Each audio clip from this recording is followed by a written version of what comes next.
दोस्तों अभी वो टाइम चल रहा है जब आपने इंटरव्यूज़ दे दिया है अपने एमबीए के कॉल्स के, और अब बहुत सारे रिज़ल्ट्स आ रहे हैं। कुछ रिज़ल्ट्स आ चुके हैं, कुछ आने वाले हैं। कुछ ऐसे लोग हैं जिनका कन्वर्ट हो चुका है, उनको बहुत बहुत कॉन्ग्रेचुलेशंस। कुछ ऐसे लोग हैं जिनका इंटरव्यू गया है, रिज़ल्ट आना बाकी है, उनके लिए ऑल द बेस्ट। कुछ वेटिंग लिस्ट में है, उनके लिए भी ऑल द बेस्ट। पर जो भी लोग इस साल एडमिशन लेंगे जून जुलाई तक, काफ़ी सारे लोग होंगे, उन लोगों को, उनमें से भी 60-70% लोगों को लोन्स लेना होगा, क्योंकि बहुत सारे कम ही ऐसे कॉलेजेस हैं जहाँ पे फ़ीस 20 लाख या 15 लाख से कम है। And from my experience of being an MBA student, MBA aspirant and now being an MBA creator for all this while, I have seen that 70 to 80%, in fact 80 to 90% people take loans of some kind when they go to B schools. MBA colleges में अगर अच्छे strata से अमीर बच्चे भी आते हैं तो भी वो मैक्सिमम लोन लेते हैं, और कुछ जो नॉर्मल बैकग्राउंड से आते हैं वो भी लोन लेते हैं। क्यों लेते हैं इसका भी पीछे कारण बता देता हूँ। क्योंकि जनरली MBA जब करने आते हैं लोग तो वो ग्रेजुएट हो चुके होते हैं, उनके पेरेंट्स ने ऑलरेडी उनके स्कूल एजुकेशन, उनके कॉलेज एजुकेशन, सब जगह पैसा भर चुका होता है। और कुछ लोग जॉब करके आते हैं, तो लोग ऐसे एज में होते हैं जब वो अपने पापा से पैसा मांगना चाहते नहीं। Number 1। Number 2, you know that after MBA most colleges give you jobs, even if you go to tier 3 tier 4 colleges, तो वो आपको कुछ ना कुछ प्रॉमिस करेंगे कि हमारा 6 लाख का 7 लाख का एवरेज पैकेज होता है। तो आप अच्छे से पढ़ाई करते हो तो आप सैलरी लेके ही निकलते हो। तो लोग खुद चुकाना चाहते हैं at least part of the loans, if not all. और एक और बात यह है कि लोन्स मिल भी जाता है ईजिली। कैसे मिलता है उसका वीडियो मैं काफ़ी बार बना चुका हूँ, उसका एक और वीडियो बनाऊँगा, पर मैं थोड़े दिन बाद बनाऊँगा। अभी इस वीडियो में हम फोकस करेंगे कि अगर आपने MBA के लिए लोन लिया है तो वो आपको तुरंत चुका देना चाहिए या थोड़ा टाइम लेके चुकाना चाहिए। एक न्यूज़ आया है, काफ़ी न्यूज़ लिंक्डइन में और न्यूज़ पेपर्स ने भी छापा है कि IIM ग्रेजुएट ने 8 साल में लोन चुकाया इंस्टेड ऑफ 3, और उसका वो बहुत तारीफ़ कर रहा है। वो बोल रहा है it was a blessing in disguise. इस चीज़ को हम इस वीडियो में एनालाइज करेंगे कि आपको भी, अगर आपने लोन लिया, IIM छोड़िए, आपने कोई भी कॉलेज के लिए लोन लिया है, IMT, तापनी, फलाना ढिमखाना कॉलेज के लिए भी लोन लिया है, तो आपको क्या 8 साल में लोन चुकाना चाहिए? और 8 साल ही क्यों नहीं 4, 5, 7 साल, या जल्द से जल्द, जो कि मैं मानता हूँ 3 से 4 साल, जिसमें मैंने भी अपना लोन चुकाया था, उसमें आपको अपना लोन चुका देना चाहिए। चलिए, मेरा तो आपको जवाब मिल गया, मैंने जल्दी से जल्द चुकाया था। But will analyse this in all the ways, logically, emotionally, socially, सब तरीके से इसको एनालाइज करेंगे। ठीक है, आप बोलोगे क्या है ये एंगल? अब देखिए, सबसे पहले दोस्तों जो न्यूज़ आया कि IIM ग्रेजुएट ने लोन अपना 8 साल में चुका दिया। 8 साल में क्यों चुकाया? तो इसका कारण मैं आपको बता देता हूँ। इसके पहले जो टैक्स रेजीम था उसके अंदर आपको ATE, एक, जब आप टैक्स भरते हो, अभी बहुत लोग आपने टैक्स नहीं भरते होगे, पर जब आप ITR भरते हो तो ATE में आपको डिडक्शंस मिलता है, जैसे कि आपको टैक्स देना पड़ता है।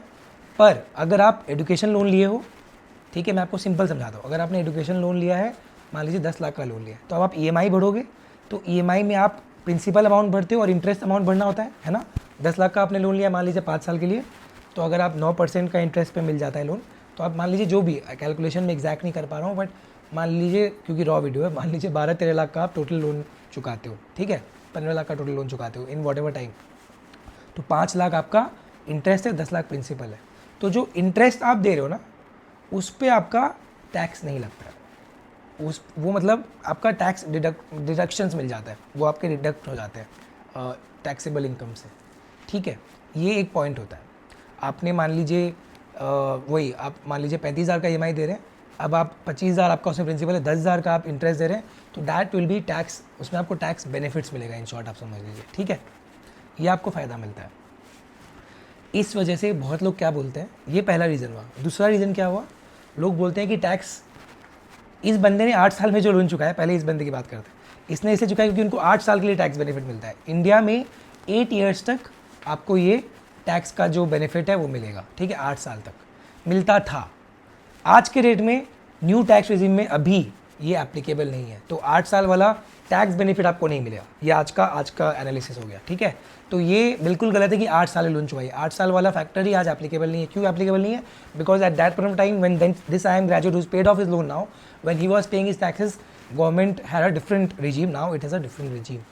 नंबर 1। नंबर 2, उसके बाद भी 8 नहीं, मान लीजिए 9, 7, 6 या 8 ही मान लीजिए, वॉट एवर टाइम फ्रेम ना हो, कि आपको लोन लंबा चुकाना चाहिए। आपके बैंक ने मान लीजिए आपको 10 साल का टाइम दिया है, तो क्या 10 साल में आपको लोन चुकाना चाहिए? तो दोस्तों इसका 2-3 पहलू है जो मैंने बताया। Number 1 logical. अब एजुकेशन लोन आपको कम रेट में मिल जाता है, जितना मैंने लास्ट देखा है CBI SBI का 8.5 8.5% 9% से कम में आपको एजुकेशन लोन मिल जाएगा। This is a decent rate, ठीक है, ये रेट ज़्यादा नहीं है। अनऑर्गेनाइज मार्केट में 20% से ज़्यादा में आपको लोन मिलता है।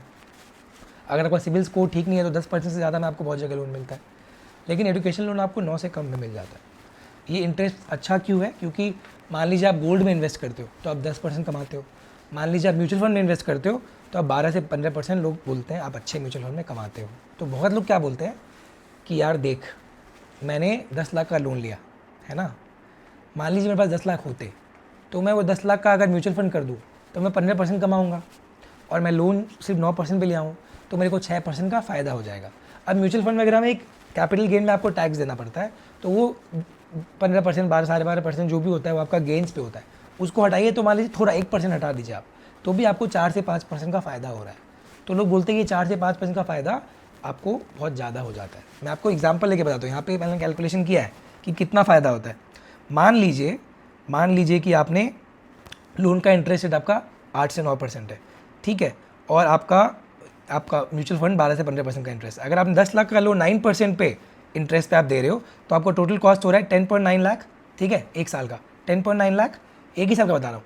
लेकिन वहीं अगर आप म्यूचुअल फंड में इन्वेस्ट कर रहे हो 15% तो आपको रिटर्न मिल रहा है 11.5। तो लोग बोल रहे हैं कि ये 60,000, 11.5 वर्सेस 10.9, 60,000 का आपको बेनिफिट एक साल में ही मिल रहा है। तो लोग बोलते हैं कि अगर आप ऐसे करोगे तो ऐसे ये बेनिफिट बढ़ेगा, पर आप हर साल मिनिमम 60,000 रुपये बचा लोगे। तो अगर आपका 6-7 साल है तो आप उसमें कितने 4-5 लाख रुपए बचा लोगे। ये कुछ लोगों की सोच होती है, लॉजिकल सोच है। अगर आपको ज़िंदगी भर नौकरी करते रहना है या 10 साल तक 8 साल तक जो भी साल तक नौकरी करते रहना है तो ये सोच अच्छा है। अगर आपको कोई और लोन नहीं लेना है, जैसे कि हो गया कार लोन, होम लोन, तो भी अच्छा है, क्योंकि कितने लोन चुकाओगे। अगर आपको मेरी तरह या कोई और बंदे की तरह बिजनेस नहीं करना है तब ये सोच अप्लाई नहीं होती। तो a lot of decisions that you take in life are not Excel based financial decisions, my dear friends. घर खरीदना, शादी करना, इनफैक्ट MBA करना, इनफैक्ट गाड़ी खरीदना, all the major decisions, शादी करना, शादी में पैसे लगवाना, all these major decisions in life, even financial, are emotional decisions. They are not financial decisions. मैं आपको एक बात बताता हूँ, अगर फाइनेंशियली ही डिसाइड करें ना तो आपका 20 लाख जो आज MBA में लग रहा है ना 25 साल की उम्र में, वो आप MBA में ना लगा के म्यूचुअल फंड में लगा दो। हर 5 साल में अगर आपको 14% के आसपास रिटर्न मिल रहा है तो इन्वेस्टमेंट डबल होता है। तो अगर आप मान लीजिए 25 साल की उम्र में आपने 15-20 लाख रुपए म्यूचुअल फंड में लगाए तो 30 साल में वो 40 हो गया, 35 साल में वो 80 लाख हो गया, 40 साल में 1.6 करोड़ हो गया, 45 में 3.2 करोड़ हो गया, 50 में 6 करोड़ हो गया। तो क्या आप उस 50 साल के 6 करोड़ के लिए अपना MBA नहीं करोगे? No, it's also a logical decision, but it's more than a logical decision. और लॉजिकली बिजनेस करना आपको कल मौका मिले कि भैया एक बिजनेस आइडिया है, अब आप 25,000 का लोन, ये एजुकेशन लोन 30-35,000 का, और मान लीजिए आपने कार लोन लिया 15,000 का, वो आप म्यूचुअल फंड में लगाने के लिए जॉब से सैलरी आएगी उसके लिए आप लोन चुका रहे हो, तो आप जॉब छोड़ ही नहीं पाओगे। आप जॉब छोड़ ही नहीं पाओगे। आपका हर साल अगर 50,000 बंद गया EMI तो आप जॉब छोड़ ही नहीं सकते। इनफैक्ट अगर आपको जॉब से निकाल दिया गया, ये छोड़िए कि आपको जॉब नहीं करके बिजनेस करना है, आप ये मान लीजिए कि आपको जॉब से निकाल दिया जाता है, तब आप क्या करोगे? इमरजेंसी फंड बना भी लियो, आप EMI कितना चुकाओगे? इमरजेंसी फंड से लोग अपना एक्सपेंस निकालते, EMI नहीं चुकाते। EMI चुकाते हैं बट फिर बहुत बड़ा इमरजेंसी फंड करना पड़ता है। तो दोस्तों मैं मानता हूँ कि लोन लेना चाहिए और जल्द से जल्द चुका देना चाहिए। मतलब 3 से 4 साल में एजुकेशन लोन, कार लोन हो तो 4 से 5 साल में, होम लोन भी हो तो 10 से 12 साल में। ये मेरा अपना माइंड कहता है, क्योंकि आप फिर फ्री रहते हो। आज मैं जैसे रिस्क लेके यूट्यूब कर पाया है ना, क्योंकि मेरे पे लोन मैंने 3 साल में चुका दिया था। अगर मैं लोन लंबा रखता, मुझ में शर्म होती कि मैं जॉब नहीं छोड़ पाता। मैं पापा को नहीं बोल सकता था at the age of 29, at the age of 30 that papa please pay off my loans and papa I will not also be working. हाँ papa, I have no debt and I don't want to be working, that's a different thing all together. I want start my own business, but I have debt papa, and debt आप चुका दो और मैं business करूँगा, उसमें पैसे और लगेंगे। ओ भैया तो these are a few factors that you need to keep in mind. Yes, अगर आपको जॉब ही करना है तो इलोंगेट करते रहना आपका लोन का पीरियड काफ़ी सही रहता है. पर आप कितने लोन्स लोगे? आपको एक होम लोन भी लेना है, अगर आप रेंट भी ले रहे हो तो भी वो एक तरह से आपका लाइबिलिटी है. कार लोन भी आप ले सकते हो, आजकल हर चीज़ लोन पे है. कितना लोन लोगे? मेरा एक उसूल है, मैं आपको अपना पर्सनल उसूल बताता हूँ कि मैं सिर्फ एसेट के लिए लोन लेता हूँ और एजुकेशन भी एसेट है उसके लिए लोन लेता हूँ, और जल्दी से जल्दी चुका देना है मेरे को, जितना जल्दी हो सके. जो मैंने आपको बताया एजुकेशन लोन 3 से 4 साल, क्योंकि वो उतना भी जल्दी नहीं है कि मैं अपना एकदम हाथ पैर बांध के मैं एकदम घर बिना लिए किसी तरह चुका रहा हूँ, ऐसा भी नहीं है. जितना जल्दी मैं चुका सकता हूँ without compromising on my quality of life. That is my personal take on this. All the best, stay safe and take care.